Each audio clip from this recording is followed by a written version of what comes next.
तो जमशेदपुर और आसपास के क्षेत्र में लगातार हो रही बारिश की वजह से जहां एक और खरकई और स्वर्णरेखा नदी खतरे के निशान से ऊपर बह रही है, तो वहीं निचले इलाके के सैकड़ों घर जलमग्न हो गए हैं।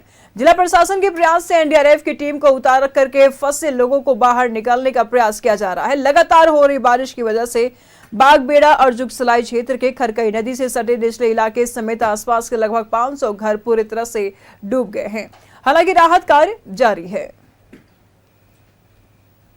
जमशेदपुर से बड़ी खबर, बागबेड़ा के निचले इलाके में बाढ़ जैसे हालात। तस्वीरें आप साफ तौर पर देख पा रहे हैं। भारी बारिश से जमशेदपुर की स्थिति बद से बदतर हुई है। एनडीआरएफ की टीम रेस्क्यू में जुटी हुई है। जमशेदपुर से बड़ी खबर सामने आ रही है। लगभग 500 घर पूरे तरह से डूब चुके हैं। तस्वीरों में आप साफ तौर पर देख पा रहे हैं जमशेदपुर की तस्वीरें, जहां खरकई और स्वर्णरेखा नदी खतरे के निशान से ऊपर चल रहे हैं। इस बीच में एनडीआरएफ की टीम रेस्क्यू के लिए उतर चुकी है। बागबेड़ा के निचले इलाके में बाढ़ जैसे हालात देखने को मिल रही है। तस्वीरें आप साफ तौर पर देख पा रहे हैं। जमशेदपुर की तस्वीरें हैं, जहां बाढ़ जैसी स्थिति, एनडीआरएफ की टीम रेस्क्यू में जुटी। तो लगातार बारिश के कारण नदियों का जलस्तर बढ़ रहा है और जलस्तर बढ़ने से बाढ़ जैसी हालात देखने को मिल रही है। कई घर इसमें डूब चुके हैं। खरकई नदी के जलस्तर में भी बढ़ोतरी हुई है। बागबेड़ा के निचले इलाके में बाढ़ के हालात बने हुए हैं। ऐसे में आम जनजीवन अस्त व्यस्त नजर आ रहे हैं। एनडीआरएफ की टीम रेस्क्यू में जुटी हुई है। तस्वीरें आप साफ तौर पर देख पा रहे हैं। जमशेदपुर से तस्वीरें हम आपको दिखा रहे हैं। जो लोग छत पर हैं वो छत पर ही अड़े हुए हैं।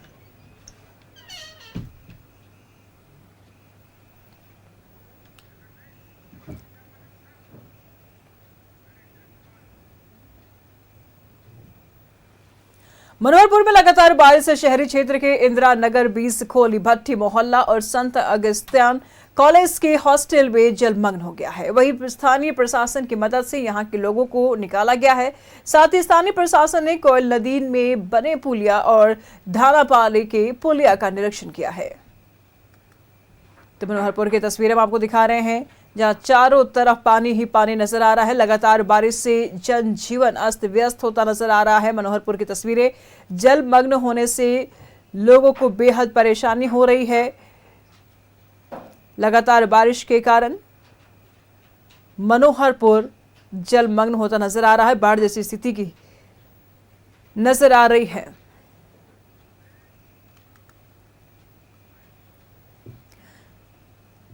तो जमशेदपुर और साथ ही साथ आसपास के क्षेत्र में लगातार बारिश की वजह से हाल बेहाल हो रखा है लोगों की। हमारे सहयोगी मनोज इस वक्त हमारे साथ बने हुए हैं। मनोज, बेहद बुरा स्थिति नजर आ रही है, बाढ़ जैसी स्थिति वहां पर नजर आ रही है और इस बीच में आम जनजीवन अस्त व्यस्त हो रखा है। एनडीआरएफ की टीम की भी गतिविधियां वहां नजर आई है। मनोज, क्या कुछ जानकारी? निश्चित तौर पे जमशेदपुर की बात करें, जमशेदपुर से सटा हुआ जो बागबेड़ा का इलाका है, आबिदपुर का इलाका है, कदमा का इलाका है, शास्त्री नगर का इलाका है, या बाबूडी, लाल भट्टा और भुनियाडी का इलाका है, ये तमाम ऐसे इलाके हैं जहां पर बाढ़ का पानी प्रवेश कर चुका है। स्वर्णरेखा और खरकई दोनों नदी उफान पे है। ये 2001 में जो बाढ़ आया था जमशेदपुर में और 92 में, वो उस बाढ़ को वो वक्त जो था, वो वक्त अब लोगों को एक बार फिर जहन में याद आ गया। यही वो जगह था जहां विष्णुपुर में अब तक पानी नहीं पहुंचा था, लेकिन विष्णुपुर में भी पानी पहुंच चुका है। एक बार हम पीछे का दृश्य आपको दिखाने की कोशिश की। हमारा होटल के बाहर पानी है, जबकि विष्णुपुर आप में अगर पानी पहुंचा तो आप ये समझ लीजिए कि ज्यादा वक्त नहीं लगेगा, क्योंकि उड़ीसा के बैंगबिल का फाटक खोल दिया गया और उसके बाद धीरे धीरे पानी जो है वो ऊपर की ओर विष्णुपुर की तरफ बढ़ रहा है। विष्णुपुर तक तो ऊंचाई जगह पे है, टाटा स्टील कंपनी है। अगर ये पानी आगे और बढ़ गया तो निश्चित तौर पे स्थिति भयावह हो सकती है। स्वर्णरेखा और खरकई दोनों खतरे के निशान को पार कर चुका है। दोनों नदी पे जो छोटा ब्रिज है, पुराना ब्रिज है, उस तक पानी सट गया है। वही बागबेड़ा की बात करें तो एनडीआरएफ की टीम लगातार लोगों को रेस्क्यू कर ऊंचे स्थान पे ले जा रही है। बागबेड़ा और साथ साथ जो भुनियाडी, लाल भट्टा है, वहां भी एनडीआरएफ की टीम को लगा दिया गया था। जिला प्रशासन अपने तरफ से पूरा मुस्तैद है।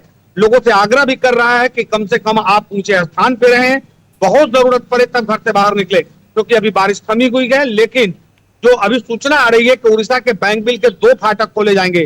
अगर 2 फाटक खुलता है तो समझिए लगता है 11 से 12 घंटा समय लगेगा उड़ीसा से जमशेदपुर पहुंचने में। तो सुबह जो स्थिति होगा वो और भयावह हो सकता है। और बिल्कुल बिल्कुल मनोज, नजर बना रखिएगा, लगातार हम आपसे जानकारी लेते रहेंगे। बहुत शुक्रिया तमाम जानकारियों के लिए। बड़ी बात कह दी कि अगर 2 फाटक खुल जाता है तो स्थिति और बद से बदतर हो सकती है और भयावह हो सकती है, क्योंकि अभी ये हाल है तो 2 फाटक खुलने के बाद क्या कुछ स्थिति होगी।